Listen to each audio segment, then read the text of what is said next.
নমস্কার, সবাইকে স্বাগত আমার চ্যানেলে। আপনারা সবাই কেমন আছেন? আশা করি ভালো আছেন। মা হওয়াটা সব মেয়ের ক্ষেত্রেই একটা সৌভাগ্যের ব্যাপার এবং খুব গুরুত্বপূর্ণ ব্যাপার। এই মা হওয়ার লম্বা জার্নিটা কতটা যে গুরুত্বপূর্ণ, কতটা আনন্দময়, কতটা এনজয় করা যায় সেটা সেই মাই বলতে পারে। এই মা হওয়ার ৯ মাসে লম্বা জার্নিয়ে আমাদের বাঙালিদের কিছু রিচুয়াল থাকে, সেটা হচ্ছে সাধ। সেটা ৩ বার হয়, একবার ৫ মাসে, একবার ৭ মাসে আর একবার ৯ মাসে। তো ৫ মাসের সাধটা আমি একদম ছোট্ট করে ঘরোয়া মতো করে দিয়েছিলাম। আর আজকে হচ্ছে প্রিয়ার ৭ মাসের সাধ। আর এই ঘরটা দেখুন, মেয়ে কি সুন্দর বেলুন দিয়ে সাজিয়েছে। আর আমার বাপের বাড়িতে ৭ মাসের সাধের একটা নিয়ম থাকে, সেটা সকালবেলায় ঘুম থেকে উঠেই এই ৮টা সাড়ে ৮টা বা ৯টার মধ্যে স্নান করে একদম নতুন জামাকাপড় পরে একটা নিয়ম থাকে যে সেটা হচ্ছে দুধ পোড়া খেতে হয়। আর এটা হচ্ছে দুধ থাকে আর তার মধ্যে পঞ্চামৃত মেশানো থাকে আর কলা থাকে। আর এই জিনিসটা করে দেয় হচ্ছে ঠাকুরমশাই। এটা মন্দির থেকে করে আনতে হয়, অথবা ঠাকুরমশাই বাড়িতে এসে করে। তো আমি এখানে এত দূর থেকে আনাবো ঠাকুরমশাইকে, তো মন্দির থেকেই আমি বলে রেখেছিলাম আগের দিন, ঠাকুরমশাই করে রেখেছিল। তো সকালে ওর পাপা গিয়ে সেটা নিয়ে এসছে। তো সেটা আমি ওকে করিয়ে দিলাম। অ্যাকচুয়ালি এটা হয়তো শাশুড়িরাই করে। আর যেহেতু প্রিয়ারও কেউ নেই বা আমারও কেউ নেই সেরকম আত্মীয়স্বজন, এখন আমার বলতে ওরাই সব আর ওদেরও আমিই সব। হয়তো শাশুড়ি বলবো, ননদ বলবো বা বন্ধু বলবো, সবটাই আমি ওদের। তো আমি খুব ছোট্ট করে ওর ৭ মাসের সাধের আয়োজন করেছি। তো এই নিয়মটা হয়ে গেল। এবারে যে মা হতে চলেছে আর আমাদেরকে এত ভালো উপহার দিতে চলেছে, তো তাকে তো এই দিনটা স্পেশাল ফিল করাতেই হয়। তো এই কারণে একটু দুপুরে সাজুগুজু হচ্ছে। তাই প্রিয়া রানীর হেয়ার স্টাইলিস্ট হচ্ছি আমি, আর মেকআপ আর্টিস্ট হচ্ছে মেয়ে। তো চুলটা আমি ওকে বেঁধে দিলাম। আর মেয়ে নাচের দৌলতে মেকআপটা খুব সুন্দরই করতে পারে। এখন নিজেও দেখি কোথাও প্রোগ্রাম হলে মুখের মেকআপটা খুব সুন্দর করে করে নেয়। চুলটা বাঁধতে পারে না, আমি করে দিই। তো মামিরও মেকআপটাও খুব সুন্দর করে করে দিল।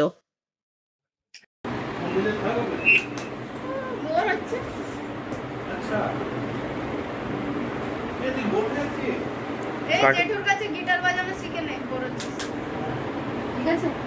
একটু শিখেছে, পড়বো আছে ওর কাছে, একটু শিখেছে। ফোনটা একটা দাবিয়ে মামি হলে বলতে পারলাম তো কিছু নাকি। হ্যাঁ, বিউটি পার্লার লোক আছে।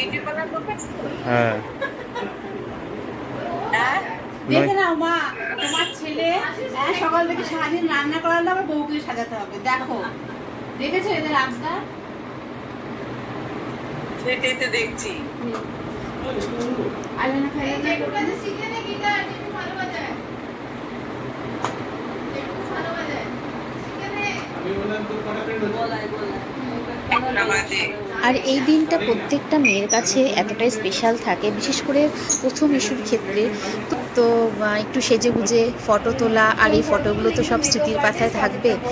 সাজগোজ মোটামুটি কমপ্লিট, আর খুব সুন্দর লাগছিল প্রিয়াকে। এখন হচ্ছে মেন পর্ব, যেটা হচ্ছে ওকে সাধ দেওয়া। তো আমি আমার মতো করে খুব ছোট্ট করেই আয়োজন করেছিলাম। 7 রকমের ভাজা, 4-5 রকমের মাছ, আর পায়েস, চাটনি, 5 রকমের মিষ্টি, কিছু চকলেট, ব্যাস যতটুকু আমি পেরেছি। তো এই সময় কিছু নিয়ম থাকে, আরো কিছু করতে হয়, যেটা আমি জানি না। তো আমি মাকে জিজ্ঞাসা করেছিলাম। তো মা আমাকে বলছিল, তুই তোর মতো যেটুকু পারবি ওকে করে দিবি, আর বেশি কিছু করতে হবে না। যেহেতু এখানে আমরা একাই থাকি, আমাদের আত্মীয়-স্বজন বলতে এখানে কেউই নেই। আমি এত বছর তো এখানে একাই ছিলাম। তো এখন ওরা এসছে, ভাই, ভাইয়ের বউ, ওরাই রয়েছে। আত্মীয় বলতে, কাছের লোক বলতে, বন্ধু বলতে ওরাই সব। আর ওদেরও আমরাই সব। তাই সেরকম কিছু কাউকে বলিনি। বন্ধু-বান্ধবের মধ্যে শুধু আমাদের এক ক্লোজ ফ্যামিলি ফ্রেন্ড আশিস আর ওর ফ্যামিলিকে বলেছিলাম। তো যেহেতু উইকডেজে পড়াতে আশিস আসতে পারেনি, মুনমুন আর ছেলেকে নিয়ে এসছিল। তো একে একে এখন আমরা সবাই ওকে আশীর্বাদ করলাম। ও বাবা বিদেশ থেকে খেলনা নিয়ে আসে, ওর কেমন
ফটো তুল ও খাবি না বলছে। না না তনু খাবে না। তো শ্বশুর হাসছে, বলে বসে রয়েছে তুই। আমি বসতে পারিনি, তুমিও তো বসনি আমার সময়।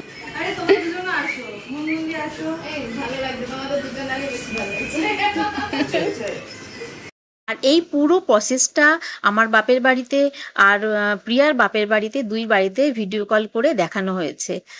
সত্যি বলতে এই সময়টাতে প্রত্যেক মেয়েরাই চায় শ্বশুর শাশুড়ি বা নিজের মা বাবা আত্মীয় স্বজন সবাই কাছে থাকুক, কিন্তু ওই যে প্রবাসে থাকার কারণে হয়তো আমরা এই ইচ্ছেগুলো আমাদের পূর্ণ হয় না, কিছু করার নেই। অনেক আনন্দের মুহূর্তেও আমরা সবাইকে কাছে পাই না, কিংবা অনেক দুঃখের মুহূর্তেও আমরা সবাইকে কাছে পাই না, তো সবটাই মানিয়ে নিতে হবে। আর নিচে বসে কিছু নিয়ম কাজ করে নিয়ে তারপর ওকে আমি ওপরে তুলে দিলাম, কারণ নিচে বসে খাওয়াটা এই সময়টা একটু মুশকিল হয়। আর তাই আমি সমস্ত ওর যা খেতে দিয়েছিলাম আমি ওপরে ওকে টেবিলে তুলে দিলাম। আর এই সময় তিনজন খেতে হয়, ভাগনা ভাগ্নি এরা থাকলে এদের বা ননদের এদের বসতে হয় খেতে সাথে। তো যেহেতু কাজ কেউই ছিল না আর আমি সবকিছু করছিলাম, তো মেয়ে তাই মুনমুনের ছেলেকে বললাম, কারণ ও সম্পর্কে ভাগনাই হয়।